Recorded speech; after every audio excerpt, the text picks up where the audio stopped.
Un silence étrange s'est abattu sur Ouagadougou, lourd comme l'attente avant une tempête. Les rues sont vides, les marchés silencieux, tandis que les patrouilles militaires serpentent dans la ville. Derrière cette tranquillité apparente, un nouveau coup d'État se prépare, et tout porte un nom, Ibrahim Traoré. Ce jeune capitaine, aux ambitions floues, pourrait-il braver seul les forces invisibles qui façonnent l'avenir de l'Afrique ? Une question de souveraineté qui dépasse la simple politique. Jusqu'où ira l'ombre du pouvoir dans un continent qui rêve de liberté ? Ibrahim Traoré incarne un tournant pour le Burkina Faso. À 35 ans, il se trouve à la tête d'un pays en crise, aux prises avec des pressions internes et externes. Son ascension rapide a fait de lui une figure controversée, aussi bien vénérée que redoutée.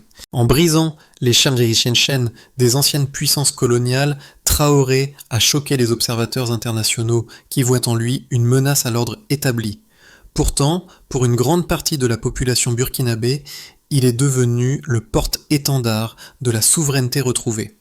Ce récit ne se limite pas à la lutte pour le pouvoir, mais à une bataille plus vaste. L'émancipation d'un pays qui cherche à se redéfinir loin des influences extérieures. Mais à quel prix ? La nation est-elle prête à faire face aux conséquences d'un tel défi ? La stabilité du Sahel tout entier repose désormais sur cette question cruciale. La crise qui secoue le Burkina Faso a pris une tournure inattendue en seulement 3 jours. Les rumeurs d'un coup d'État imminent ont été confirmées par une série de signes inquiétants. Communications chiffrées interceptées, mouvements militaires suspects et décisions diplomatiques hâtives. Ibrahim Traoré, déjà sous surveillance internationale, s'est retrouvé à la tête d'une nation en état d'alerte. Ce qui semblait être un simple complot a rapidement évolué en une crise de sécurité nationale, avec des répercussions qui vont bien au-delà des frontières burkinabées. Mais ce qui surprend encore plus, c'est la rapidité de la réponse de l'État. Les unités militaires ont été redéployées en un temps record et les actions préventives de Traoré ont empêché ce qui aurait pu être une implosion. Loin de céder à la panique, le président a opté pour une stratégie de contrôle et de surveillance renforcée. Dans cette atmosphère saturée de tensions, l'armée burkinabé a prouvé sa capacité à s'adapter face à la menace. Mais plus que cela, elle a montré sa résilience face à l'ingérence étrangère et à la pression économique. Le rapport de force, pourtant incertain, a révélé une réalité plus complexe. Derrière les mouvements de troupes et les manipulations médiatiques, une autre dynamique émergeait. Le Burkina Faso, longtemps perçu comme un pion sur l'échiquier géopolitique mondial, s'affirme désormais comme un acteur clé de son propre destin. Et si ce coup d'État manqué était en réalité l'épreuve d'un pays qui cherche à s'affranchir des chaînes imposées par l'extérieur. Au cœur de la crise, Ibrahim Traoré n'est pas seul. Autour de lui, une poignée de conseillers militaires et civils travaillent d'arrache-pied pour maintenir l'unité de l'État. Le colonel Sanou, chargé de la sécurité présidentielle, a pris des mesures drastiques, évacuant plusieurs officiers soupçonnés de collusion avec des forces extérieures. En parallèle, la capitaine Diarra, responsable des opérations de terrain, dirige les patrouilles nocturnes, supervisant la sécurité dans les rues de Ouagadougou. Ces figures sont les gardiennes d'un système fragile, mais déterminé à tenir bon. L'impact immédiat de cette situation est palpable. Les marchés sont fermés, les rues désertées et le peuple vit dans une anxiété palpable. La société burkinabé, pourtant habituée aux turbulences politiques, ressent désormais la pression d'une crise qui dépasse les frontières nationales. Le sentiment de peur est omniprésent, mais il est aussi contrebalancé par une forme de résilience silencieuse. Les habitants de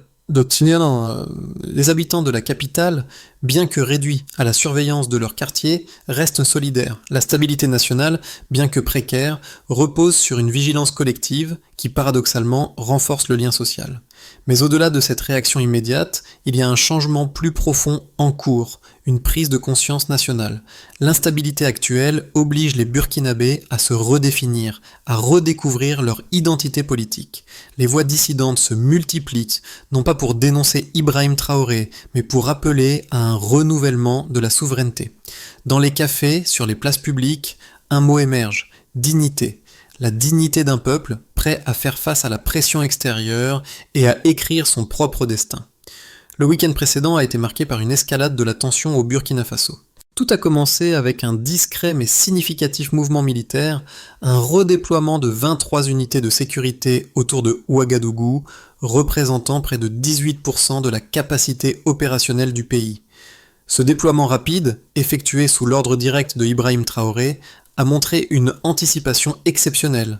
En seulement quelques heures, le régime burkinabé est passé de l'incertitude à une posture de contrôle. Le déclenchement de l'alerte a été aussi rapide que méthodique. Le vendredi soir, les services de renseignement détectent des messages cryptés entre un groupe d'officiers militaires et des contacts étrangers. Des codes, comme aide humanitaire coordonnée, ont été identifiés, évoquant des précédentes tentatives de déstabilisation. Samedi matin, les drones non identifiés ont survolé la zone militaire au nord de la capitale, leur trajectoire furtive et provocante ne laissant aucun doute sur les intentions des forces extérieures. Dimanche, la tension a atteint son paroxysme. Des tracts anonymes ont circulé dans les rues de Ouagadougou, portant des messages familiers « Rétablir la démocratie ». Le gouvernement burkinabé, cependant, n'a pas cédé à l'effroi. En réponse, une réunion urgente a eu lieu au sein de la haute direction militaire et gouvernementale. Chaque mouvement, chaque décision a été scrutée à la loupe, les autorités agissant en parfaite coordination. À l'aube de lundi, l'État a réagi avec une rapidité inédite. Le centre de commandement militaire a été mis en alerte rouge et les communications avec les garnisons ont été perturbées. À l'étranger, les diplomates ont discrètement quitté la capitale, renforçant l'idée que le pire était peut-être en cours. Mais l'ordre a été maintenu. À ce moment-là, une mobilisation générale s'est mise en place. L'annulation des permissions, le renforcement des mesures de sécurité autour des points stratégiques et une vigilance accrue dans les zones sensibles.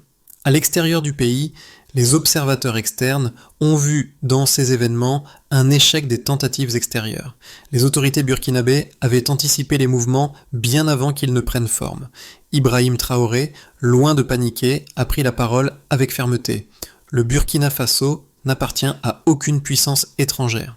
Cette déclaration calme, mais pleine de résolution, a été un message clair. La bataille n'était pas seulement militaire, elle était aussi symbolique. Dans les jours qui ont suivi, les cyberattaques contre les sites gouvernementaux ont été incessantes. Les plateformes de communication ont été submergées par des rumeurs de trahison et de défection parmi les hauts responsables de l'armée. Cependant, l'État est resté solide. La propagande extérieure a échoué à semer la panique. Les forces loyales au gouvernement ont pris des mesures immédiates pour contrer la désinformation et maintenir le contrôle de la situation. Les images d'Ibrahim Traoré, sur le terrain, en uniforme et prêt à mener ses troupes, ont fait le tour des médias. À chaque apparition, il répétait le même message. Vigilance et préparation. Ce qui se passait à l'extérieur des frontières n'avait plus la capacité de déstabiliser un pouvoir qui était désormais prêt à se défendre, à riposter. Les premières conséquences ont été ressenties à la fois sur le plan social et économique. Bien que le pays ait perdu en interaction avec certains partenaires internationaux, une forme de résilience locale a émergé. Les marchés, bien que perturbés, n'ont pas connu de chaos total. La stabilité intérieure a été en partie préservée grâce à l'adaptation rapide des circuits économiques internes. Les Burkinabés, loin de céder à la panique, ont appris à gérer l'incertitude. Ce bouleversement a permis de faire naître une nouvelle cohésion nationale. Là où les tensions externes avaient failli fragiliser le pays, elles ont paradoxalement renforcé une forme de solidarité interne. Le Burkina Faso, pour la première fois, semblait capable de se gouverner seul, sans l'aide ni l'intervention des puissances étrangères. Les événements qui ont secoué le Burkina Faso ces derniers jours ne se limitent pas aux seules déclarations politiques ou aux mouvements militaires. Les chiffres, souvent plus éloquents que les discours, révèlent l'ampleur du tournant que vit le pays. Le redéploiement militaire en 72 heures a été un indicateur clé de la réactivité de l'État. 23 unités de sécurité ont été envoyées dans des zones stratégiques, ce qui représente 18% des capacités opérationnelles nationales. Cette action rapide ne laisse aucun doute sur l'organisation du pouvoir sous Ibrahim Traoré. Le secteur économique a également subi des pressions importantes, mais les chiffres témoignent de la résistance du Burkina Faso face à ces défis. Les échanges commerciaux avec l'Occident ont chuté de 22% depuis le début de la crise. Cependant, cette baisse n'est pas synonyme de catastrophe.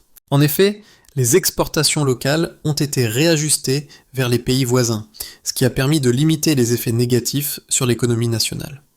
Ce réajustement, loin de signaler un effondrement, montre la volonté du gouvernement de diversifier ses partenaires commerciaux et de réduire sa dépendance envers les puissances extérieures. Les marchés locaux ont souffert, mais ont survécu grâce à une dynamique régionale accrue.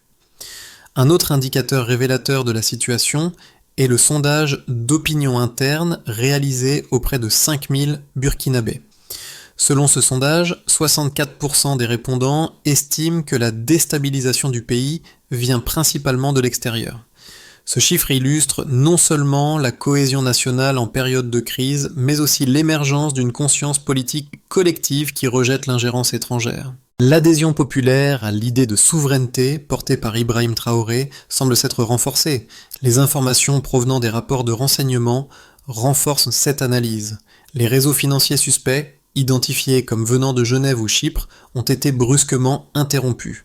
La surveillance des flux financiers a permis de suivre et d'identifier les tentatives extérieures de manipulation. Ces perturbations, bien que discrètes, ont suffi à désorienter les acteurs extérieurs et à brouiller leur stratégie. Un autre domaine où les chiffres sont significatifs est celui de la sécurité. L'armée burkinabé, bien que mise sous pression, a su maintenir la stabilité dans les zones sensibles. Les attaques contre des infrastructures stratégiques ont diminué de 12% en 6 mois, une baisse notable qui montre que l'armement de l'État et la réorganisation militaire portent leurs fruits. Bien que la menace reste présente, cette réduction des attaques montre que l'armée burkinabé est plus solide qu'on ne le pensait initialement. Ces données ne sont pas qu'une accumulation de faits, elles révèlent une réalité plus profonde. Elles témoignent de la volonté du gouvernement de prendre le contrôle des événements, d'anticiper les menaces et de s'affirmer sur la scène internationale.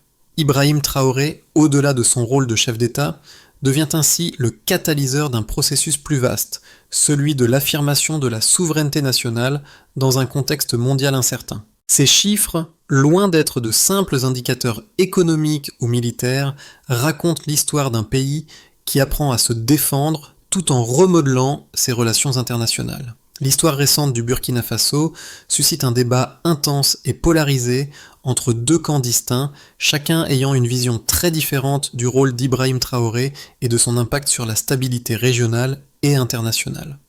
Le premier camp, largement soutenu par certains médias occidentaux et analystes internationaux, voit Traoré comme une menace à l'équilibre fragile du Sahel. Ses détracteurs soutiennent que ses choix politiques, en particulier son rapprochement avec Moscou et Pékin, ainsi que sa rupture avec les anciennes puissances coloniales, risquent de déstabiliser davantage une région déjà marquée par l'instabilité. Pour eux, Traoré représente une rupture avec la tradition de gouvernance et d'alignement des anciennes colonies africaines, menaçant de faire du Burkina Faso un bastion de la contestation à l'échelle du continent. Il pointe du doigt son discours souverainiste qu'il juge déconnecté de la réalité politique et économique mondiale. Selon cette perspective, ses efforts pour réduire la dépendance à l'aide occidentale et ses gestes de défi vis-à-vis des puissances traditionnelles risquent de plonger le pays dans un isolement dangereux, susceptible d'aggraver ses problèmes internes. De l'autre côté, il y a ceux qui voient en Ibrahim Traoré un héros de la souveraineté africaine, un leader qui défie un ordre mondial injuste et impose un changement nécessaire. Cette position est largement défendue par les partisans du panafricanisme, qui saluent son courage et sa détermination à libérer le Burkina Faso de l'emprise des puissances étrangères. Pour eux, Traoré incarne une tentative légitime de briser les chaînes de la dépendance en réorientant les relations économiques et diplomatiques du pays. Sa volonté de réduire la dépendance aux aides internationales et de renforcer les liens avec ses voisins africains est perçue comme une étape essentielle vers la construction d'une Afrique autonome. En outre, ses défenseurs soulignent l'importance de son rôle dans la consolidation de la cohésion nationale, à une époque où de nombreux pays du Sahel se battent contre des ingérences étrangères et des défis internes. Ils estiment que même si la situation est difficile, le modèle qu'ils proposent pourrait ouvrir la voie à une nouvelle ère pour l'Afrique, loin des structures de domination des anciennes puissances coloniales. Les deux points de vue sont valables et soulignent des préoccupations légitimes. Cependant, la réalité du Burkina Faso est plus nuancée que la simple opposition entre ces deux visions. Traoré se trouve dans une position délicate, naviguant entre les pressions internes et externes. Si son approche souverainiste a rencontré un large soutien au niveau national, elle a également des conséquences imprévues sur la scène internationale. La question qui se pose maintenant est de savoir si ce pari de souveraineté, qu'il incarne avec une telle détermination, peut réellement transformer le Burkina Faso en un modèle de résistance africaine sans compromettre la stabilité de la région. Le silence se fait lourd. Après l'escalade des événements et les alertes militaires, un point de bascule semble imminente. Dans cette période incertaine, le Burkina Faso pourrait être à un tournant décisif. Le pouvoir d'Ibrahim Traoré a résisté aux premières vagues d'attaques, mais la question reste, jusqu'où ira la pression extérieure ? Une réponse claire se profile.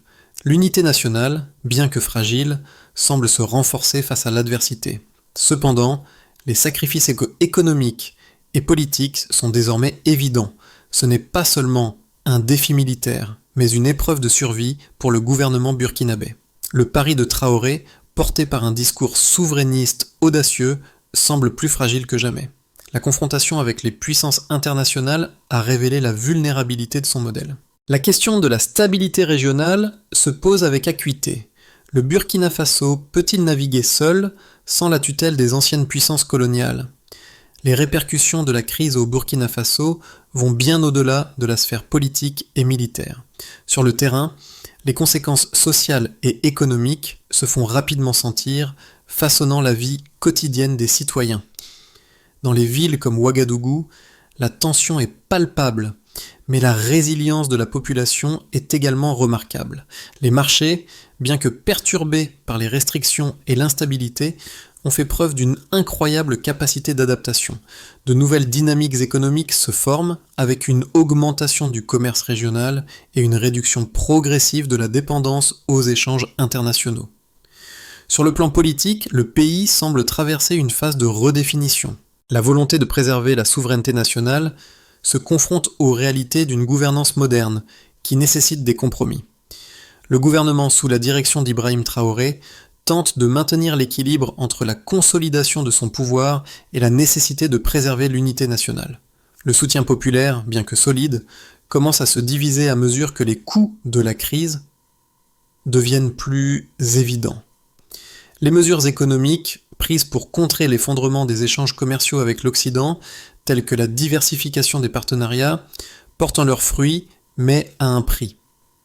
L'inflation alimentaire, par exemple, a frôlé les 11%, une pression supplémentaire sur les ménages déjà fragilisés. Cependant, l'impact ne se limite pas à l'économie ou à la politique intérieure. Les relations internationales du Burkina Faso, en particulier avec les puissances occidentales, sont mises à l'épreuve. Le rapprochement de Traoré avec Moscou et Pékin, couplé à son discours souverainiste, a provoqué une réaction virulente de la part des anciennes puissances coloniales. Les sanctions économiques et diplomatiques ont déjà commencé à se faire sentir et le Burkina Faso pourrait bien se retrouver isolé sur la scène internationale. Cette situation est particulièrement inquiétante pour un pays dont l'économie dépend encore largement des investissements étrangers et des aides internationales. Mais les conséquences ne sont pas seulement négatives. Dans la région, le Burkina Faso semble devenir un symbole de résistance face à l'ingérence étrangère. Son alignement avec des nations comme le Mali et le Niger a renforcé les liens au sein du Sahel avec des accords militaires bilatéraux et une coopération renforcée. Cette nouvelle dynamique a permis une réduction des incursions transfrontalières de 9% depuis la signature de ces accords et une certaine stabilité a été rétablie dans les zones frontalières. Le Burkina Faso devient ainsi un acteur clé dans le remodelage des équilibres géopolitiques du Sahel et plus largement de l'Afrique de l'Ouest. Cependant, malgré cette cohésion régionale renforcée, la situation reste fragile. L'inflation, le chômage et les tensions internes pourraient devenir des facteurs déstabilisants si le gouvernement ne parvient pas à maintenir l'équilibre entre la souveraineté et la gestion des crises sociales. Le véritable défi pour Ibrahim Traoré ne réside pas seulement dans sa capacité à maintenir le contrôle face aux pressions extérieures, mais aussi dans sa faculté à naviguer à travers les défis internes qui pourraient menacer la stabilité à long terme du pays. L'avenir immédiat du Burkina Faso semble incertain, marqué par 3 trajectoires possibles qui dépendent de l'évolution de la situation intérieure et extérieure. Chacune de ces trajectoires présente des défis, mais aussi des opportunités pour le pays et ses dirigeants. Consolidation sous pression. Dans ce scénario, le régime d'Ibrahim Traoré parvient à stabiliser le pays sans rupture majeure. Le contrôle militaire sur les zones sensibles reste renforcé, et l'économie, bien que marquée par des ajustements difficiles, se stabilise grâce à la réorientation vers des partenaires africains et des initiatives locales. Les tensions diplomatiques avec les puissances occidentales persistent, mais elles ne débouchent pas sur une rupture totale. Au contraire, une nouvelle forme de normalité s'instaure, où les frictions sont institutionnalisées. La vigilance, qui est désormais ancrée dans la société, permet de maintenir la cohésion nationale malgré les incertitudes économiques. Cependant, le pays restera dans une sorte d'équilibre précaire, où la stabilité intérieure dépendra largement de la capacité du gouvernement à maintenir la discipline politique et la solidarité nationale face aux défis externes. Affirmation d'une souveraineté solide. Dans une version plus optimiste, les réformes économiques mises en place par Traoré donnent des résultats tangibles. Le chômage, notamment dans les zones urbaines, diminue grâce à un soutien accru aux industries locales et à l'essor de nouvelles entreprises africaines. Le Burkina Faso devient ainsi un pôle d'investissement dans la région, attirant des capitaux africains et réduisant sa dépendance vis-à-vis des pays occidentaux. La coopération avec le Mali et le Niger se renforce, formant un bloc stratégique dans le Sahel. Sur le plan politique, le gouvernement parvient à réorganiser ses institutions et à renforcer sa diplomatie, en particulier avec les pays du Sud. Cette nouvelle direction géopolitique offre au Burkina Faso un positionnement plus indépendant, capable de se gouverner sans tutelle étrangère et crée un modèle de résistance à l'ingérence extérieure qui inspire d'autres pays africains. Cette trajectoire serait la plus favorable pour la souveraineté et la stabilité à long terme du pays. Fragmentation contrôlée. À l'autre extrémité, le scénario pessimiste envisage une fragmentation progressive du Burkina Faso. Face à une pression externe croissante, combinée à une gestion interne fragile, le régime pourrait être contraint de multiplier les mesures d'urgence, conduisant à un renforcement de la centralisation du pouvoir. Une telle concentration des décisions politiques risquerait de stifler l'initiative locale et d'augmenter les tensions sociales. Les sanctions internationales et les cyberattaques pourraient également accroître les divisions internes, créant un climat de méfiance généralisé. Si le modèle de souveraineté de Traoré ne parvient pas à surmonter ces obstacles, l'État pourrait se retrouver fragilisé, avec des divisions internes qui risqueraient de déstabiliser l'ensemble du système politique. Cette fragmentation pourrait s'accompagner d'une instabilité prolongée, avec des conséquences à long terme sur la capacité du pays à se redresser. Sur la société burkinabé dépassent les enjeux politiques et militaires. À l'échelle individuelle, chaque citoyen ressent le poids de l'instabilité qui plane sur le pays. Pourtant, cette crise, bien que extrêmement difficile, a également suscité une forme de solidarité inédite, notamment au sein des communautés locales. Dans les villages et les quartiers de Ouagadougou, la résilience devient le mot d'ordre.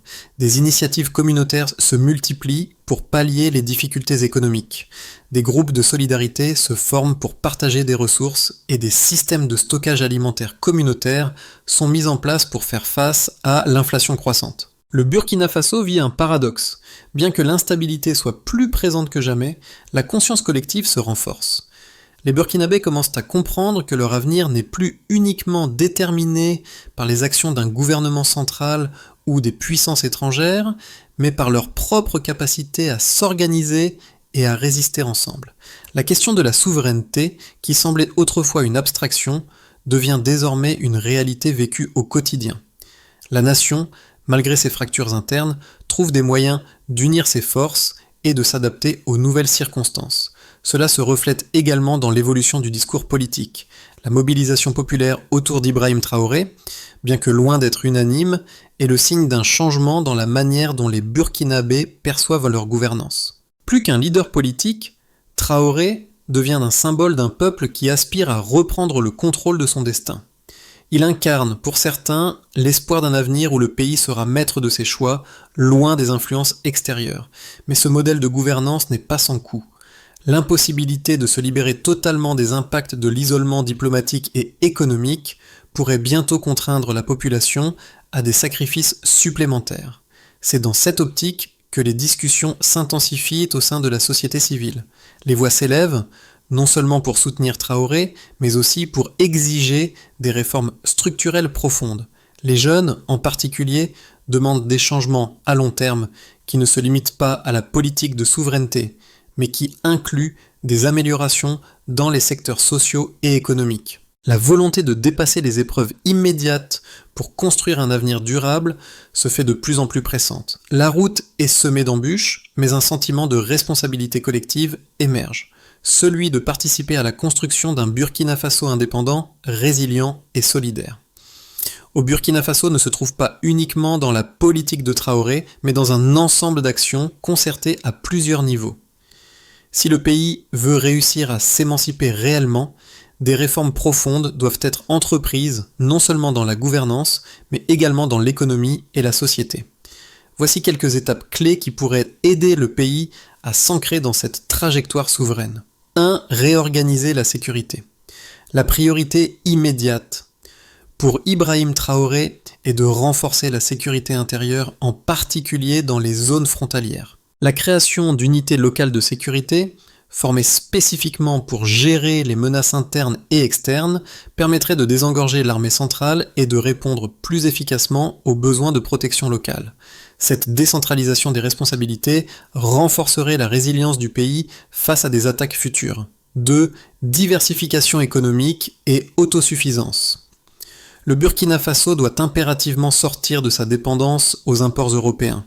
La priorité doit être donnée à l'agriculture locale, à l'énergie solaire et aux industries légères, avec un investissement dans des projets d'autosuffisance. Le pays pourrait établir de nouveaux circuits commerciaux avec ses voisins immédiats, comme le Mali et le Niger, afin de minimiser l'impact de la rupture des relations avec les partenaires occidentaux. Ce n'est pas une tâche facile, mais les entreprises locales doivent jouer un rôle majeur dans cette réorientation économique. 3. Transparence et réforme institutionnelle. Le gouvernement d'Ibrahim Traoré doit également s'engager dans une série de réformes institutionnelles pour garantir une plus grande transparence et rendre les institutions publiques plus responsables vis-à-vis des citoyens. La création d'un système judiciaire indépendant et la lutte contre la corruption au sein de l'administration sont essentielles pour redonner confiance à la population. Ces réformes garantiront que le pouvoir ne soit pas concentré entre les mains d'un seul groupe ou d'un seul homme, mais partagé en renforçant la démocratie. 4. Une diplomatie africaine renforcée. Sur la scène internationale, le Burkina Faso doit poursuivre son rapprochement avec les puissances africaines, tout en restant vigilant face aux tentatives d'ingérence. La stratégie diplomatique devra se concentrer sur des partenariats basés sur des intérêts communs et non sur la dépendance à l'égard d'anciennes puissances coloniales. Ce sera un défi, mais une diplomatie axée sur la solidarité et le panafricanisme pourrait permettre au pays de maintenir son indépendance tout en ayant un poids géopolitique croissant. 5.